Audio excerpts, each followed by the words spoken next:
How's it going, everybody? This is going to be a quick video update on the Trump administration recently coming out and saying that things related to firearms, whether it's firearm manufacturing, gun sales, ammunition sales, things of that nature, are deemed to be critical infrastructure. So as many of you are aware, recently we've had a lot of back and forth, whether it is statewide, nationwide, and various localities, especially here in the state of California, around this issue of whether businesses selling firearms, businesses selling ammunition, things related to firearms or ammunition, or businesses surrounding those are essential businesses, and whether they are non-essential businesses and therefore certain areas or certain states are permitted to shut them down. So last week we actually got some clarity federally by the Trump administration, and what happened is we got a guidance letter sent out by the Department of Homeland Security. And the guidance letter was authored by the Cybersecurity and Infrastructure Security Agency, or CISA. And so what happened is CISA came out and gave a guidance as far as nationally, but also for states and other localities, also for tribal authorities. And the guidance letter is supposed to help aid these localities in determining what is essential businesses, what is not essential businesses, and what is determined to be critical infrastructure. And this is all in the goals of trying to help these areas determine what businesses they should shut down and versus what businesses they should not shut down. So this guidance letter was issued March 28th of 2020, which was last Friday. And so this states that it is an advisory memorandum on identification of essential critical infrastructure workers during COVID-19 response.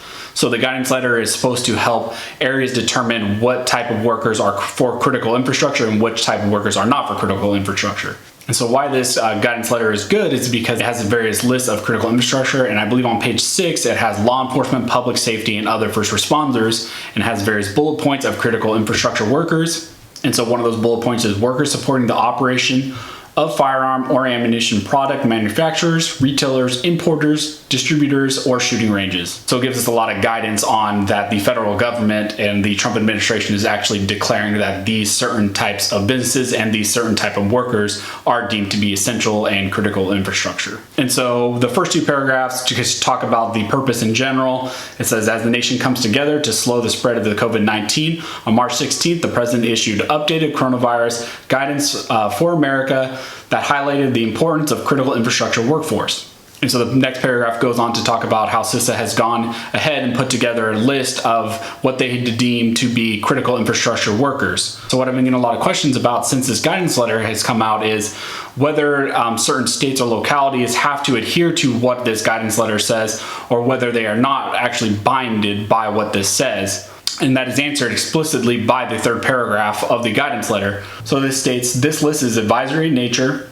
It is not, nor should it be considered, a federal directive or standard. Additionally, this advisory list is not intended to be exclusive list of critical infrastructure sectors, workers, or functions that should continue during the COVID-19 response across all jurisdictions. Individual jurisdictions should add or subtract essential workforce categories based on their own requirements and discretion. And so what you should see by this third paragraph is essentially what they're saying is this is purely guidance. It doesn't have a whole lot of authority. It doesn't have a whole lot of teeth or bite to it. And so essentially what the Trump administration and the Department of Homeland Security is saying is this is what we consider to be critical infrastructure.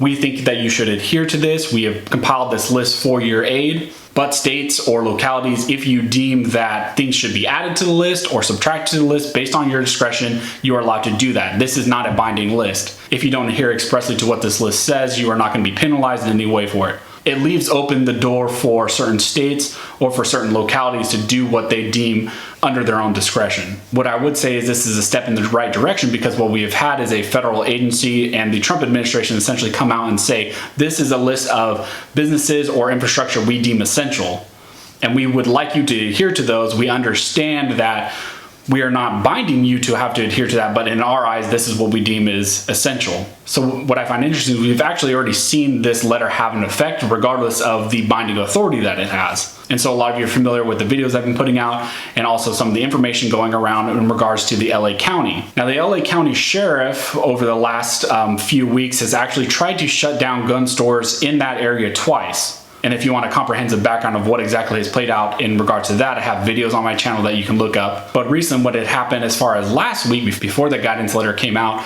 was that the LA County Sheriff, after being granted authority by Gavin Newsom, said that he again was going to shut down gun stores in the LA County area. Now, since this guidance letter has come out, what the LA County Sheriff has done is he's actually backstepped again. So what he states is, based on the further input from the federal government, the Los Angeles County Sheriff's Departments will not order or recommend closure of businesses that sell or repair firearms or sell ammunition. And so it might have scared him enough to decide to take a back step. So I definitely say this is a step in the right direction. We have seen it have the ability to actually make the LA County Sheriff take a step back, and it also has the ability to at least guide other states and localities in the right direction as far as what the federal government deems to be critical infrastructure. So it's definitely crazy times. Now we're hearing that April 30th might be the date for the extended quarantine. Definitely stay safe, guys, and keep your eyes on these developing Second Amendment issues. Thank you to all my supporters. Thank you especially to all my Patreon supporters. If you like my channel and you like the content that I push out, the best way to support the channel